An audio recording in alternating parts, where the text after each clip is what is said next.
तीन बहनों की लालची भाभी। करिश्मा, रेशमा और मनीषा तीन बहनें हैं। उनका एक भाई भी है, मयंक। मयंक अपनी बहनों को बहुत प्यार करता है, लेकिन मयंक की पत्नी सविता इस मामले में मयंक से बिल्कुल ही अलग है। वो अपनी ननदों का जितना बुरा कर सकती है उतना बुरा करती ही रहती है और अपनी ननदों पर हुक्म भी चलाती है। करिश्मा, करिश्मा, तुमने अभी तक नाश्ता नहीं बनाया? तुम्हारे भैया को ऑफिस जाने में देर हो रही है। हाँ भाभी, बस अभी बनाती हूँ। करिश्मा, तुम ये ढीलापन छोड़ दो। कल को पराये घर जाना है। वहाँ अगर तुम इस तरह से काम करोगी तो लोग क्या कहेंगे कि माँ ने और भाभी ने कुछ सिखाया नहीं। और तुम्हारी दोनों बहनें कहाँ हैं? रेशमा मार्केट गई है और मनीषा सो रही है। क्या? सुबह के 8 बज रहे हैं और ये महारानी अभी भी सो रही है? ये कहते हुए सविता अपनी सास दुर्गा देवी के पास जाती है। माँ जी, देख रही हो अपनी बेटियों के तौर तरीके? क्या हुआ बहू, सुबह सुबह क्या कर दिया मेरी बेटियों ने? अरे एक तो अभी अभी उठकर किचन में गई है, दूसरी सुबह सुबह बाहर चली गई और तीसरी अभी तक सो रही है। क्या करूं मैं इन तीनों का, मैं तो परेशान हो गई हूँ। जा जाकर उठा उसे और रेशमा से मैं बात करती हूँ। सविता सीधा मनीषा के कमरे में जाती है और उससे कहती है, महारानी जल्दी उठो, सूरज सर पर आ गया है। भाभी थोड़ी देर और सोने दो ना, मैं रात को लेट सोई थी। वो क्या ना, यूनिट टेस्ट चल रहे हैं। शराफत से उठती है या नहीं, या फिर पानी की भरी बाल्टी डालूं तेरे ऊपर? नहीं भाभी, मुझे बिस्तर में नहीं नाना, उठती हूँ मैं। मनीषा जल्दी से उठकर बाथरूम में चली जाती है। सभी आराम से बैठकर नाश्ता कर रहे होते कि तभी रेशमा बाजार से हाथ में सामान लिए आ जाती है। रेशमा को देखते ही सविता उस पर बरस पड़ती है। लो, आ गई महारानी। ऐसा भी क्या सामान लाना था जो सुबह आंख मलते ही बाजार की तरफ रवाना हो गई? भाभी, कल आप ही तो चीख रही थी कि घर का सारा सामान मुझे ही लाना पड़ता है, घर में किसी को भी किसी काम से कोई लेना देना नहीं है। अब मैं बाजार जाकर सामान ले आई तो आपको इस बात से भी तकलीफ हो रही है? देख रही हो माँ जी, अपनी बेटी की जुबान कैंची से भी तेज चलती है। और मयंक, आप तो कुछ कहेंगे नहीं अपनी लाडली बहन को? रेशमा, अपनी भाभी से ऐसे बात नहीं करते। चलो माफी मांगो। भैया, मैं क्यों माफी मांगू?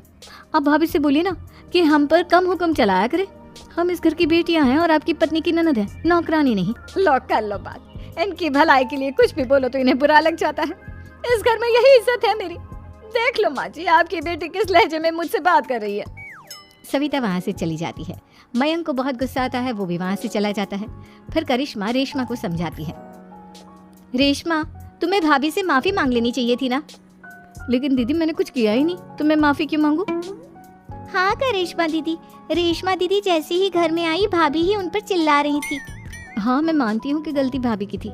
मैं तो इसलिए बोल रही हूँ कि भाभी ने माँ को तो पूरी तरह अपने वश में कर लिया है। वो हमारी बात सुनती ही नहीं। मयंक भैया हमारे लिए हमेशा खड़े रहते हैं, इसलिए उनकी बात का मान तो तुम्हें रखना चाहिए था ना। कोई फायदा नहीं दीदी, कुछ दिनों की बात और है, भाभी उन्हें भी हमारे खिलाफ भड़का देंगी। फिर वो भी माँ की तरह हमारी किसी बात का विश्वास नहीं करेंगे। इसी तरह सविता अपनी तीनों ननदों को किसी न किसी बात पर परेशान करती रहती थी। एक दिन मयंक अपनी तीनों बहनों के लिए गिफ्ट लाया। करिश्मा, ये तुम्हारे लिए हार का सेट। रेशमा, तुम्हारे लिए सुंदर सी ड्रेस। और मनीषा, तुम्हें किताबें पसंद है ना, तुम्हारे लिए किताबें लाया हूँ। थैंक यू भैया। थैंक यू भैया। थैंक यू भैया। करिश्मा, तुम्हारा नेकलेस कितना सुंदर है, ये भैया कहाँ से ले आए होंगे? मैंने भैया को 3 दिन पहले फोन पर ये डिजाइन दिखाया था और आज भैया ये ले आए। सविता तो अपनी ननदों के गिफ्ट्स देखकर जल गई और करिश्मा का नेकलेस तो उसे भी बहुत पसंद आया था। अपनी बहनों के लिए कितना अच्छा नेकलेस लेकर आए हैं, मुझे कभी कोई गिफ्ट नहीं दिया। मैं आज ही ये हार चुरा लूंगी। रात में सविता करिश्मा का हार चुरा लेती है और इसी तरह उसे अपनी ननदों की जो भी चीज अच्छी लगती वो उसे मांगती नहीं, बल्कि रात के अंधेरे में चुरा लेती। इसी तरह दिन बीतते गए और सविता ने मयंक के दिल में भी उसकी बहनों के लिए नफरत पैदा कर दी। एक दिन मयंक ने करिश्मा और रेशमा के लिए रिश्ता देखा और ये बात उसने घर में सबको बताई। माँ, करिश्मा और रेशमा के लिए बहुत अच्छा रिश्ता आया है, वो लोग कल इन्हें देखने आ रहे हैं। आप और सविता मिलकर सारी तैयारी कर लेना। ये सुनकर करिश्मा और रेशमा खुश हो जाती हैं, लेकिन सविता सोचती है, अगर इन दोनों बहनों की शादी हो गई तो घर और बाहर का काम कौन करेगा? मनीषा तो एक नंबर की कामचोर है, उससे तो किसी बात की उम्मीद लगाना ही बेकार है। मुझे इस शादी को रोकना होगा। अगले दिन सभी लड़के वालों के स्वागत की तैयारी करने में लगे होते हैं। तभी मयंक अपनी बहनों से आकर कहता है, तैयार हो गई तुम दोनों? देखो, दोनों लड़के बहुत अच्छे हैं, मैं कोई कसर नहीं छोड़ना चाहता, इसलिए तुम उनके सामने अच्छे से बिहेव करना और अपनी भाभी से लड़ने मत लग जाना। करिश्मा, तुम वो नेकलेस पहन लो ना जो मैं तुम्हारे लिए लाया था। भैया मैं बहुत देर से वो नेकलेस ढूंढ रही हूँ लेकिन मुझे मिल ही नहीं रहा। क्या तुमने नेकलेस खो दिया? तुम्हें पता भी है वो कितना महंगा था। तुम कोई काम ढंग से नहीं कर सकती। मयंक गुस्से में वहां से चला जाता है। थोड़ी देर बाद लड़के वाले भी आ जाते हैं। वो दोनों बहनों को पसंद कर लेते हैं और रिश्ता पक्का हो जाता है। लेकिन सविता के दिमाग में तो कुछ और ही खिचड़ी पक रही थी। वो पंडित जी के पास करिश्मा की कुंडली लेकर जाती है और उन्हें पैसे देकर करिश्मा की कुंडली बदलवा देती है। जब लड़के वालों के पास करिश्मा की कुंडली जाती है तो वो दुर्गा को फोन करते हैं। बहन जी, हमने करिश्मा की कुंडली अपने पंडित जी को दिखाई थी। आपकी बेटी की कुंडली नहीं बल्कि दोषों का पिटारा है।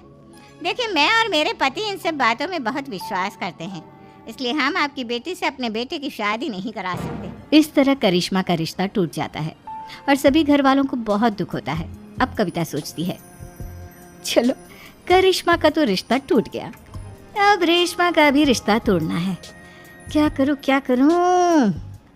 अब सविता आवाज बदलकर किसी अननोन नंबर से रेशमा के होने वाले ससुराल में फोन करती है। हेलो, मैं कौन हूँ कौन नहीं ये आपके लिए जानना जरूरी नहीं।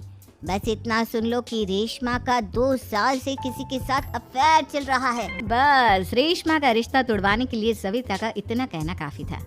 अब रेशमा का भी रिश्ता टूट गया। मयंक और दुर्गा देवी ने रेशमा को खूब खरी खोटी सुनाई और उससे बार बार उस लड़के के बारे में पूछने लगे। आप दोनों मुझे क्यों परेशान कर रहे हो? अरे कोई लड़का होगा मेरी लाइफ में तो मैं बताऊंगी ना। जब कोई है ही नहीं तो कहाँ से लाऊं मैं कोई लड़का? तो तेरे होने वाले ससुराल वालों को फोन किसने किया था? माँ मैं नहीं जानती किसने फोन किया था, मैं सच कह रही हूँ। मैं तो पहले ही कह रही थी इसकी लगाम खींच कर रखो, लेकिन मेरी सुनता ही कौन है। आप चुप रहिए भाभी, ये सब आपका ही किया धरा है। अब तीनों बहनों को विश्वास हो जाता है कि ये सब उनकी भाभी ही कर रही है। तीनों बहनें अपनी भाभी को सबक सिखाने के लिए एक वकील कर लेती है और घर में हिस्सा मांगना। देखो भैया, माँ बाप की जायदाद में जितना बेटों का हक होता है उतना ही बेटियों का, इसलिए इस घर के 4 हिस्से होंगे और हमें अपना हिस्सा चाहिए। मैंने तुम्हारे लिए क्या क्या नहीं किया और तुम इस घर में हिस्सा मांग रही हो? भैया, आप और माँ हम बहनों की कोई बात नहीं सुनते हो और भाभी हमारी शादी नहीं होने देगी क्योंकि उन्हें लगता है कि आप हमारी शादी में ज्यादा पैसा लगाओगे और उन्हें हम जैसी फ्री की नौकरानी कहाँ मिलेगी। तो हम भाभी के साथ तो रह नहीं सकते, हम बहनों को अपना हिस्सा चाहिए। अरे तुम्हें शर्म आनी चाहिए अपने भाभी पर ऐसा इल्जाम लगाते हुए। वो तुम्हारे बारे में कितना सोचती है। हाँ माँ, भाभी हमारे बारे में बहुत सोचती है। दिन रात बस यही सोचती रहती है कि किस तरह से अपनी तीनों ननदों को परेशान करूं और कभी मुझे पढ़ने भी नहीं देती। दोनों बहनों का रिश्ता भी तो इन्होंने ही तुड़वाया है और रात में हमारे कमरे में आकर हमारी चीजें भी चुराती हैं। इसी तरह सविता की तीनों ननदें अपनी बात पर अड़ी रही। अब कोर्ट में तारीख भी शुरू हो गई। जब सविता को लगा कि उसकी तीनों ननद इतनी आसानी से नहीं मानने वाली तो उसने अपने पति और सास को सारी सच्चाई बता दी और अपनी तीनों ननद से माफी मांगी। मयंक और दुर्गा को भी अपनी गलती का एहसास हो गया। अब सविता खुद करिश्मा और रेशमा के लिए अच्छा रिश्ता ढूंढती है और उनकी शादी करवाती है।